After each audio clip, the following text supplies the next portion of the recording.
Bismillahirrahmanirrahim. Assalamualaikum warahmatullahi wabarakatuh.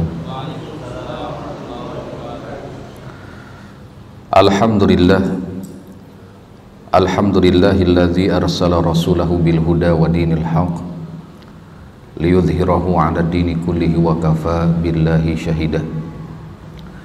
Asyhadu an la ilaha illallah wahdahu la syarika lah wa asyhadu anna Muhammadan abduhu wa rasuluh alladzi la nabiyya wa la rasula ba'dah. Allahumma salli wa sallim wa barik ala nabiyyina Muhammadin sallallahu alaihi wasallam wa ala alihi wa sahbihi wa man tabi'ahum bi ihsanin ila yaumiddin, thumma amma ba'du. Hadirin kaum muslimin rahimani Allah wa iyyakum. Alhamdulillah, puji dan syukur kita panjatkan kehadirat Allah atas segala limpahan karunia dan rahmatnya, atas nikmat yang begitu banyak sekali, sehingga alhamdulillah di kesempatan yang berbahagia ini kita akan mencoba membahas salah satu pembahasan yang cukup penting di dalam Islam, yaitu tentang masarifuz zakah, tentang sasaran penyaluran harta zakat,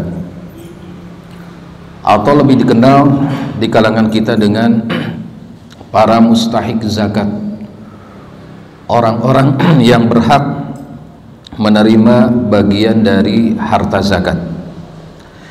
Nah, kaum muslimin rahimakumullah, para ulama telah sepakat bahwa zakat ini tidaklah disalurkan kecuali kepada 8 asnaf atau 8 kelompok, sehingga selain dari mereka ini tidak boleh disalurkan, hanya kepada 8 asnaf ini saja.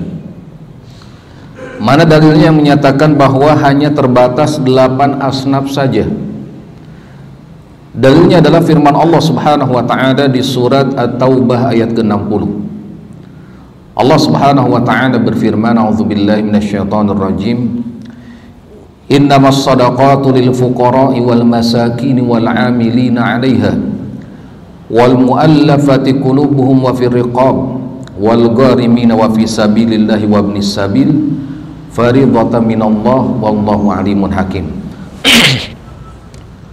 Sesungguhnya zakat itu diberikan kepada fuqara, kaum fakir, wal masakin, dan orang-orang miskin, wal amilina 'alaiha, dan para pengurus zakat, para amilin, wal muallafati qulubuhum, dan orang-orang atau para muallaf, ya, yang dilunakkan hatinya, dibujuk hatinya, wa fir riqab, dan untuk memerdekakan budak, wal gharimina, dan orang-orang yang terlilit hutang, wa fi sabilillah, dan untuk fi sabilillah, wa ibnis sabil, dan orang-orang yang kehabisan bekal di perjalanan. Hal ini sebagai satu ketetapan yang diwajibkan Allah, dan Allah Maha mengetahui lagi Maha bijaksana. Jadi jelas sekali kaum muslimin rahimakumullah, dari ayat di surat At-Taubah ayat ke-60 ini jelas bahwa penerima zakat atau orang-orang yang berhak mendapatkan bagian dari harta zakat hanya 8 asnaf ini saja. Apalagi dalam kalimat tersebut ada kalimat innama, di mana dalam bahasa Arab bermakna lil hasri, untuk pembatasan. Jadi hanya ini saja, ya, hanya ini saja 8 asnaf atau 8 kelompok yang berhak mendapatkan bagian dari harta zakat. Taib kaum muslimin rahimakumullah. Kemudian di sini ada pertanyaan, hal yajibu isti'abu hadil asnafis tsamaniyah? Apakah penyaluran zakat ini harus mencakup 8 asnaf tadi, 8 kelompok tadi? Ya. Au yajuzu dafuha ila ba'dihha, atau bolehkah hanya diberikan kepada sebagiannya saja? Salah satu misalkan atau beberapa kelompok dari 8 kelompok tadi. Jadi sekali lagi, apakah penyaluran zakat ini harus mencakup 8 asnaf tadi, ya, ataukah boleh hanya diberikan atau disalurkan kepada salah satu bahkan, atau beberapa kelompok dari 8 asnaf tadi? Ini pertanyaannya. Kita bisa melihat para ahli fikih, mayoritas para ulama mengatakan bahwa harta zakat, ya, penyaluran harta zakat ini tidak mesti disalurkan mencakup 8 asnaf tadi, tapi boleh disalurkan kepada sebagian atau salah satu bahkan dari 8 kelompok tadi. Ini pendapat mayoritas para ulama, pendapat mazhab Hanafi, Maliki, ya, Hambali, dan kalangan salafus saleh seperti Umar bin Khattab, Ibnu Abbas radhiyallahu anhuma, ya. Jadi berpendapat bahwa tidak mesti, ya, disalurkan kepada 8 asnaf tadi, tapi boleh disalurkan kepada salah satu atau sebagian dari di antara 8 kelompok tadi. Hal ini berdasarkan hadis riwayat Bukhari dan Muslim, di mana ketika Nabi SAW mengutus salah seorang sahabat, kalau tidak salah Mu'adz bin Jabal, ya, ke Yaman, merintahkan untuk mendakwahkan tauhid terlebih dahulu, agar mereka mengucapkan 2 kalimat syahadat terlebih dahulu, mengenal Allah Subhanahu wa taala terlebih dahulu, kemudian memerintahkan salat dan memerintahkan zakat, ya.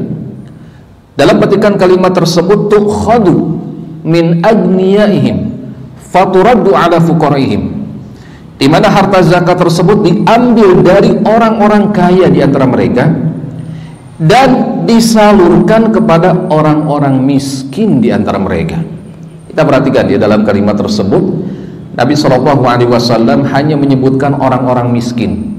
Jadi tidak dikatakan dalam hadis tersebut faturadu ada fuqara, masakin, amilin, apalagi mu'allafah qulubuhum dan seterusnya. Tidak, ya, disebutkan hanya satu kelompok saja.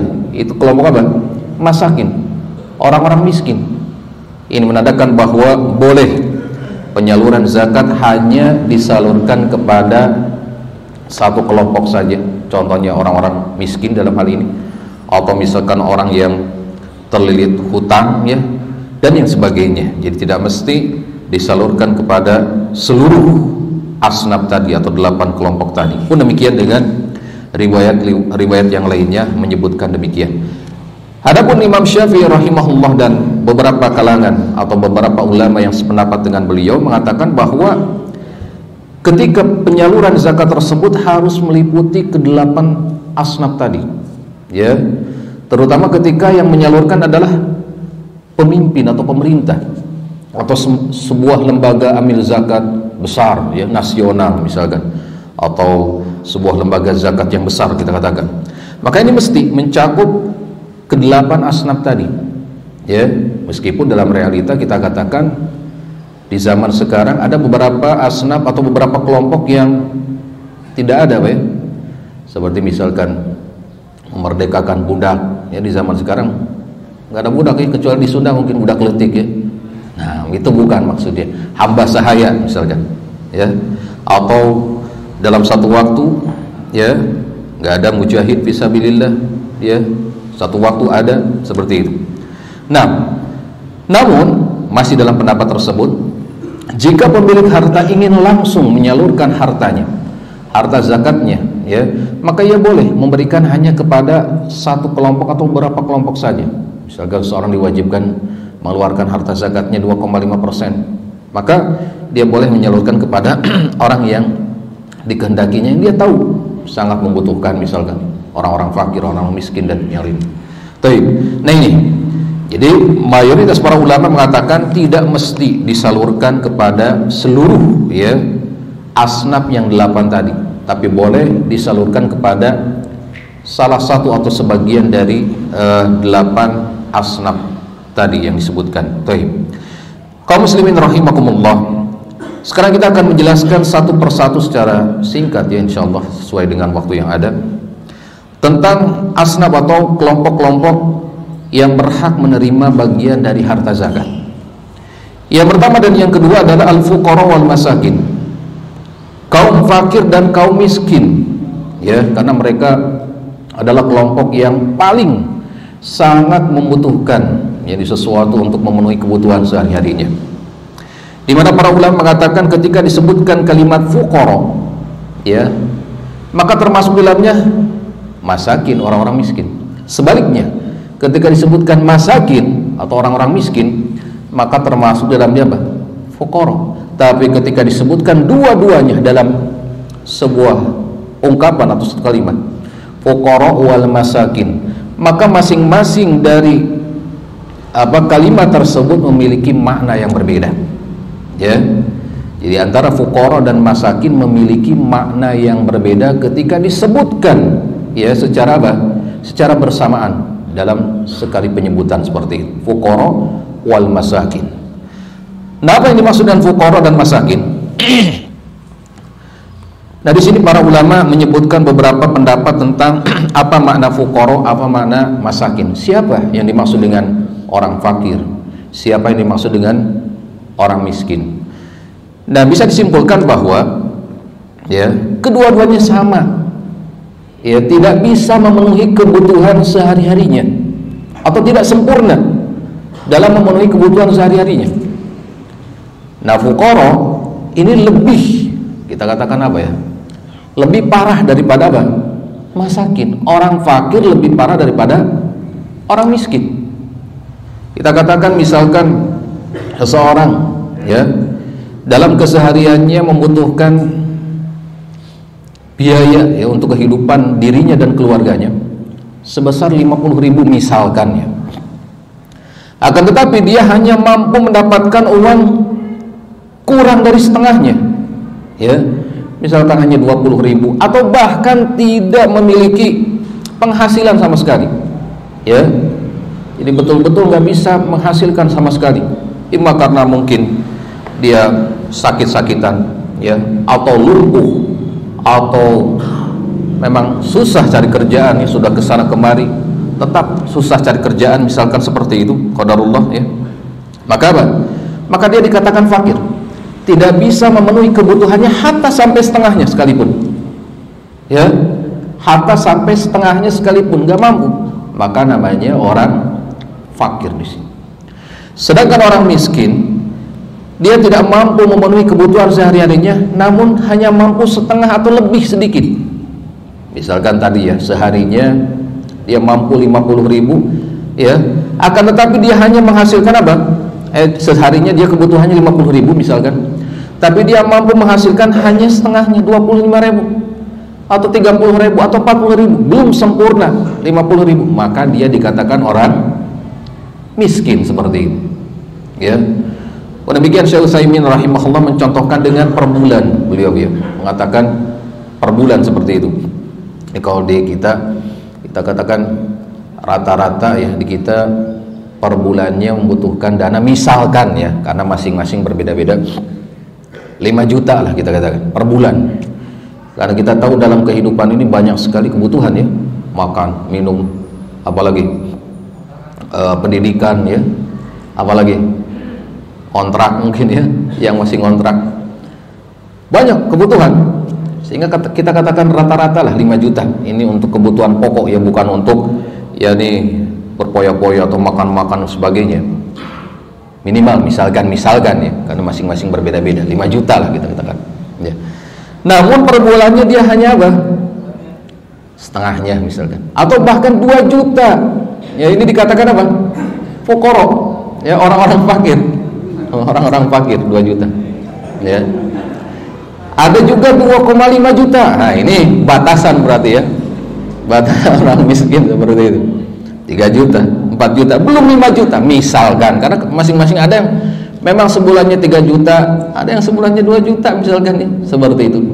Masing-masing berbeda-beda. Yang jelas ketika batasannya belum setengah sekalipun, ya, belum setengahnya, maka ini dinamakan apa? Orang-orang fakir. Sedangkan ketika kebutuhannya bisa terpenuhi setengahnya atau bahkan lebih sedikit tapi belum sempurna, maka ini dinamakan orang miskin seperti itu, ya. Nah, taibala kulihal, mereka adalah orang-orang yang paling berhak mendapatkan apa? Bagian dari harta zakat seperti itu. Sehingga dari hal tersebut, orang-orang kaya tidak boleh diberikan harta zakat. Orang-orang kaya bahkan tidak boleh meminta ya harta zakat. Jadi tidak ada bagian.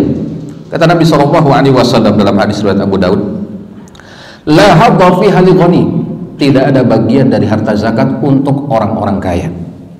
Jadi orang-orang kaya tidak boleh dia mendapat bagian atau bahkan memelas ya, ingin mendapatkan bagian dari harta zakat. Karena tadi berdasarkan hadis tadi ya, apa tukhadu min agniyaihim, harta zakat itu diambil dari orang-orang kaya. Jadi mereka tugasnya apa?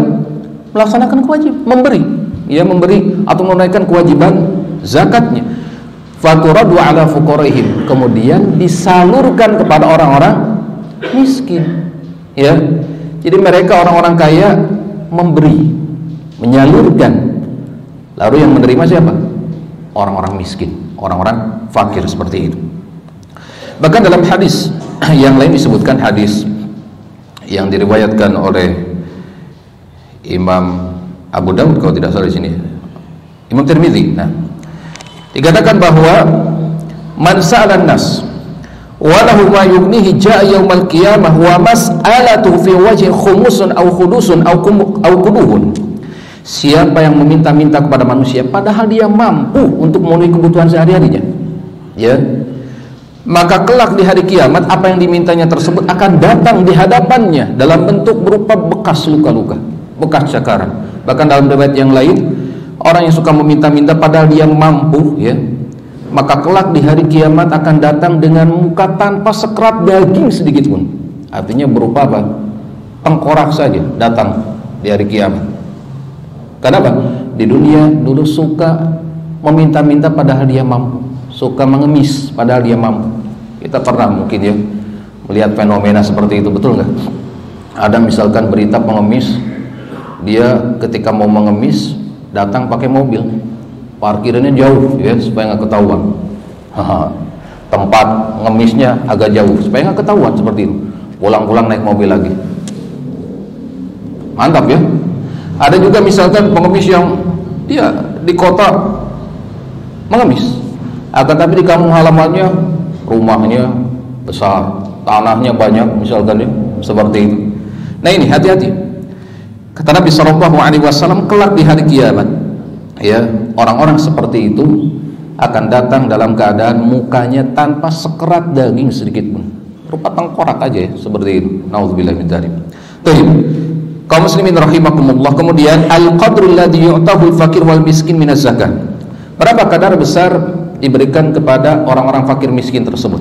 Nah, dikatakan di sini mayoritas para ulama mengatakan bahwa karena pembagian zakat secara umum kebanyakan ketika dibagikan oleh lembaga besar nasional atau pemerintah ya seperti itu, biasanya setahun sekali dikatakan dalam keterangan ini, maka diberikan untuk memenuhi kebutuhan selama 1 tahun.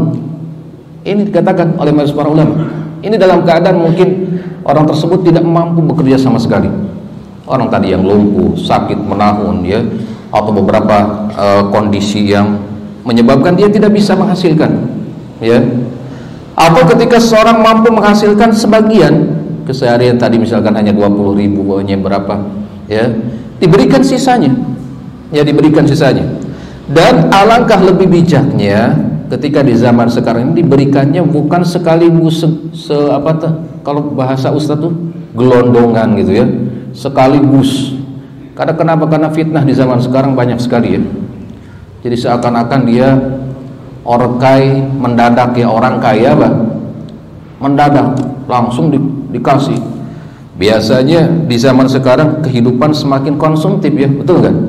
Jadi ketika banyak uang tuh pengennya belanja, pengennya menghabiskan, pengennya jalan-jalan, sehingga yang tadinya untuk 1 tahun kebutuhannya dia bisa habis misalkan seminggu atau sebulan ya. Apalagi di zaman sekarang ada belanja online, lebih-lebih lagi, tinggal rebahan datang aja tuh biasanya perdatangan seperti itu. Nah, maka mungkin alangkah lebih bijak diberikannya misalkan sesuai kebutuhannya, sebulan sekali, 3 bulan sekali, atau sesuai dengan kondisi yang ada, seperti itu. Yang jelas dikatakan di sini menurut mayoritas para ulama, ya, jika memang betul-betul ya orang tersebut tidak mampu untuk memenuhi kebutuhan sehari-harinya, dipenuhi kebutuhannya selama 1 tahun, seperti itu. Baik. Dan ada pendapat sebagian ulama yang mengatakan bahwa jika penerima zakat tersebut adalah orang yang memiliki keahlian, ya, maka diberikan apa-apa yang menunjang untuk keahliannya tersebut. Keahliannya menjahit, diberikan apa? Mesin jahit misalkan. Keahliannya bertani, diberikan apa-apa yang dibutuhkan untuk bertani, seperti itu. Baik. Yang selanjutnya kaum muslimin rahimakumullah, yang ketiga adalah amil zakat, al-amiluna 'ala zakat. Amil zakat atau badan pengelola zakat. Nah, mereka orang-orang ditunjuk oleh pemerintah atau pejabat setempat misalkan dia untuk menjadi amil pengurus zakat, maka mereka berhak mendapatkan bagian dari harta zakat dengan syarat, kata para ulama. Yang pertama adalah mereka bukan seorang hamba sahaya. Yang kedua, laki-laki. Yang ketiga, mukallaf, sudah terbebani syariat, ya, sudah balik. Yang keempat, adil dalam kesaksian, bukan orang yang dikenal dengan suka berdusta, ya, suka berbohong, seperti itu. Yang kelima, muslim. Yang selanjutnya, penglihatan dan pendengarannya normal. Kemudian apa lagi? Faham secara umum tentang fikih zakat. Kemudian selanjutnya, bukan keturunan dari Bani Hashim, bukan keturunan zuriyah Nabi SAW, seperti itu. Pun demikian tidak disyaratkan harus kaya, karena yang dilihat adalah pekerjaannya, amil, ya, amil pekerjaannya, bukan dilihat kaya dan miskinnya. Karena kadang dalam kasus ini orang kaya kadang bisa menerima bagian zakat, ya, salah satunya apa? Amil di sini. Kata Nabi SAW, la tahilu sadaqah li ghani, tidak halal sedekah atau zakat dalam hal ini, tidak halal zakat bagi orang kaya kecuali illa li khamsah, dalam 5 keadaan.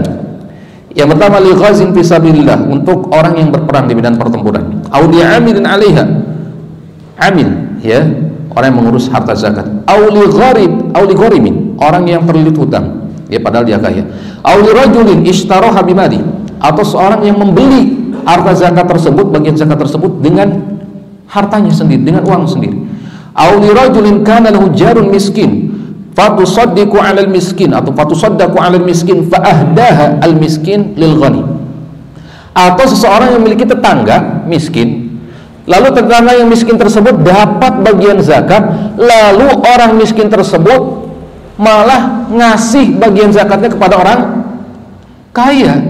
Ini mungkin kasus yang sangat jarang sekali, Pak, ya? Betul? Ya, orang miskin dapat bagian zakat dikasihin ke orang kaya. Nah, tapi kalau terjadi, ya, dibolehkan dalam hal ini, seperti itu. Baik. Jadi amil zakat ini boleh, ya, dengan syarat-syaratnya, ya, dan tidak disyaratkan adanya sisi kemiskinan atau kefakiran.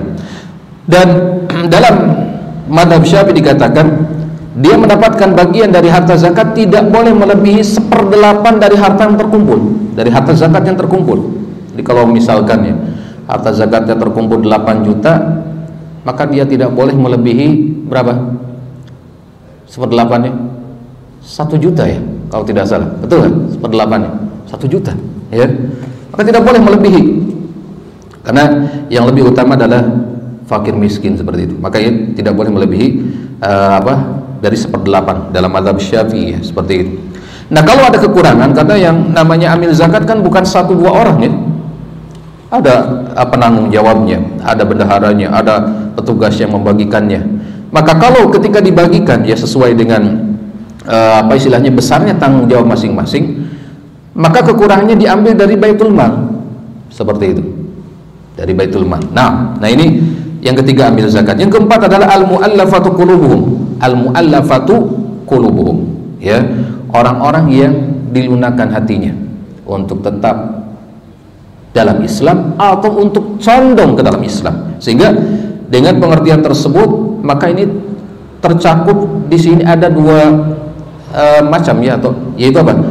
Muslim dan kafir. Dengan kondisi-kondisi disebutkan sini, kalau seorang muslim misalkan di sini para pemuka kaum, para pembesar kaum, ya, namun imannya masih lemah, jadi niatnya ke dalam Islam masih lemah, sehingga apa? Diberikan zakat supaya apa? Dia tetap istiqomah dalam Islam, semakin kuat keislamannya. Pun demikian suatu kaum yang ketika diberikan, maka ini mendorong kaum yang lain untuk sama-sama masuk Islam. Ya, jadi suatu kaum yang sudah masuk Islam dengan diberikannya zakat menyebabkan yang lainnya ingin masuk Islam seperti itu. Kemudian sekelompok orang yang perlu dilunakkan hatinya agar mau sama-sama berjihad, ya fisabilillah, atau melindungi kaum muslimin dari rongrongan orang kafir seperti itu. Ya, selanjutnya adalah sekelompok orang yang diberi zakat agar dia ya menolong untuk apa? Mewajibkan zakat atau memungut zakat dari orang-orang yang diwajibkan membayar zakat.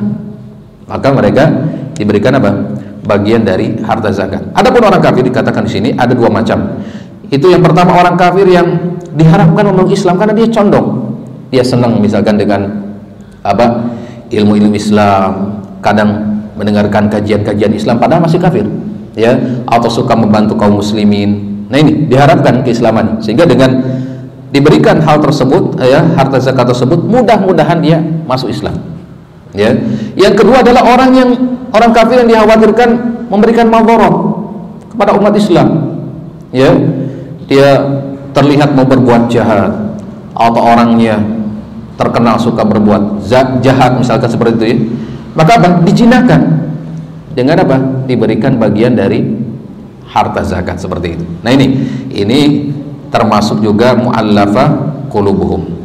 Kemudian kaum muslimin rahimakumullah, wa fi riqab. Yang selanjutnya adalah orang-orang yang riqab, ingin dibebaskan, artinya para budak yang ingin dibebaskan. Kan ini termasuk ada 3 macam ya dalam fi riqab. Yang pertama adalah al-mukatabun al-muslimun. Seorang budak yang mukatab, ya, yang muslim, itu yang sudah melakukan perjanjian dengan tuannya, dia ingin merdeka dengan syarat dia membayar, ya, mengangsur bayarannya selama 2 tahun, 3 tahun misalkan seperti itu. Maka budak mukatab tersebut, ya, boleh diberikan apa? Bagian dari harta zakat untuk supaya dia bisa apa? Menyicil, ya, membebaskan dirinya dari perbudakan, ya, seperti itu. Yang kedua adalah amil zakat, ya, atau lembaga zakat ini membeli budak atau beberapa budak seperti itu untuk dibebaskan, dimerdekakan. Yang ketiga adalah untuk menebus tawanan, ya, yang ditawan oleh kaum musyrikin seperti itu. Yang selanjutnya adalah al-gharimun, orang-orang yang terlilit hutang seperti itu. Ada 3 macam. Yang pertama, man kana 'alaihi dainun limaslahati nafsi, orang yang berhutang, terlilit hutang untuk kemaslahatan dirinya, untuk kepentingan dirinya, ya, dengan syarat dia seorang muslim, bukan termasuk ahlul bait, bukan termasuk keturunan Nabi SAW. Pun demikian orang tersebut jadi apa? Tidak berhutang dengan tujuan untuk supaya mendapat bagian dari zakat tadi. Jadi sebetulnya berkecukupan, namun dia sengaja berpoya-poya, ya, sengaja menghabiskan uangnya supaya dapat bagian zakat. Nah, kalau ketahuan seperti itu tidak boleh diberikan harta zakat, kecuali kalau memang dia betul orang miskin, ya, lalu dia terlilit hutang, maka dia dapat bagian. Pun demikian bukan dalam rangka bermaksiat kepada Allah, dia berhutang ke sana kemari, ya, untuk bermaksiat supaya bisa mabuk-mabukan, berzina, ya, berjudi dan sebagainya. Tidak boleh seperti itu. Kemudian hutangnya adalah muajjal, ya, sifatnya harus segera dilunasi, bukan muajjal. Ada perbedaan, ya. Muajjal sama apa? Muajjal, ada ain, ada hamzah. Kalau muajjal disegerakan, kalau muajjal apa? Bisa ditunda. Jadi apa? Ada bisa ditangguhkan, ya. Jadi kalau sifatnya muajjal, pada tahun itu harus dilunasi, dibantu. Tapi kalau sifatnya muajjal, bisa ditangguhkan 2 tahun, 3 tahun, 4 tahun kemudian, maka tidak bisa mendapatkan apa? Hak zakat tadi. Kemudian yang berhutang tersebut tidak mampu melunasi, tidak ada uang simpanan seperti itu, ya. Bukan orang yang terlilit hutang tapi di rumahnya masih banyak simpanan uangnya seperti itu. Baik. Selanjutnya adalah fisabilillah. Orang-orang yang berada di jalan Allah, ya. Orang-orang yang berjuang di jalan Allah. Ada beberapa macam, ada beberapa kriteria yang dimaksud dengan fisabilillah. Yang pertama adalah al-ghuzatu fisabilillah, orang-orang yang berperang di medan pertempuran langsung, menghadapi musuh ya. Mereka para mujahid berhak mendapatkan bagian dari zakat meskipun mereka mampu atau kaya seperti itu. Kemudian yang kedua adalah masalihul harbi, untuk kemaslahatan perang, membuat benteng, bikin pagar yang tinggi, membuat senjata, membayar intel misalkan ya, intel untuk mematahi musuh ya. Baik intel tersebut dari orang kafir, dari orang muslim, sama saja ya, ini diberikan bagian dari zakat. Kemudian yang ketiga adalah al-hujjaj. Jadi mayoritas para ulama mengatakan haji pun ya, haji. Jadi bagi orang yang ingin berhaji tapi ternyata qadarullah dia tidak mampu dalam melakukan perjalanannya karena uangnya kecurian atau apalah istilahnya, maka dia pun termasuk fisabilillah dalam hal ini. Pun demikian ulama kontemporer di zaman sekarang yang memasukkan kegiatan dakwah, kegiatan yayasan, lembaga dakwah, pesantren, apalagi dan sebagainya termasuk bagian dari fisabilillah ya. Kenapa? Kata Nabi SAW, jahidul musyrikin bi amwalikum wa anfusikum wa alsinatikum. Perangilah, berjihadlah ya kepada orang-orang musyrikin dengan apa? Dengan harta-harta kalian, jiwa-jiwa kalian dan lisan-lisan kalian ya, dengan dakwah seperti itu. Maka apapun yang berhubungan dengan dakwah, kata para ulama di zaman sekarang termasuk bagian dari fisabilillah. Pun demikian yang kedelapan adalah Ibnu Sabil, ini yang terakhir Ibnu Sabil. Siapa yang dimaksud Ibnu Sabil? Kalau kita terjemahkan Ibnu ya, anak laki-laki, As-Sabil jalan, anak jalan ya. Bukan maksud anak jalan seperti itu ya. Yaitu orang yang jauh dari kampung halamannya, dari negerinya ya. Tidak menempati tempatnya, tidak menempati kampung halamannya seperti itu. Nah, ada dua golongan di sini. Ada yang dibolehkan diberikan, ada yang tidak dibolehkan menurut pendapat mayoritas para ulama. Yang pertama adalah orang yang berada jauh dari negerinya, sementara dia kehabisan bekal untuk kembali ke negerinya tersebut, kembali ke kampung halamannya tersebut. Meskipun di kampung halamannya dia adalah orang mampu, orang kaya, ya, tetap pada saat itu dia nggak ada bekal. Gimana? Nggak ada bekal, kehabisan bekal, atau karena tadi misalkan ada kejadian dari kecurian, ya, dicopet dan sebagainya, habis bekalnya, nggak ada untuk kembali. Maka pada saat itu dia boleh diberikan bagian dari hak ya zakat, dengan syarat dia seorang muslim, bukan ahlul bait, dan pada saat itu dia tidak memiliki bekal untuk kembali ke kampung halamannya. Meskipun di kampung halamannya dia adalah orang yang mampu. Pun demikian perjalanan yang dilakukan ini bukan untuk kemaksiatan, ya, bukan untuk maksiat. Dan ada syarat dari madhab Maliki yang mengatakan bahwa dalam perjalanannya itu dia sudah berusaha berhutang ya, ketika dia istilahnya orang mampu di kampungnya, di perjalanannya ketika kehabisan bekal dia sudah berusaha berhutang tapi nggak ada yang memberikan hutang ya, maka pada saat itu dia berhak mendapatkan bagian dari harta zakat. Demikian, mudah-mudahan apa yang disampaikan bermanfaat. Kurang lebihnya saya mohon maaf. Subhanakallahumma bihamdika asyhadu an la ilaha illa anta astaghfiruka wa atubu ilaik. Assalamualaikum warahmatullahi wabarakatuh.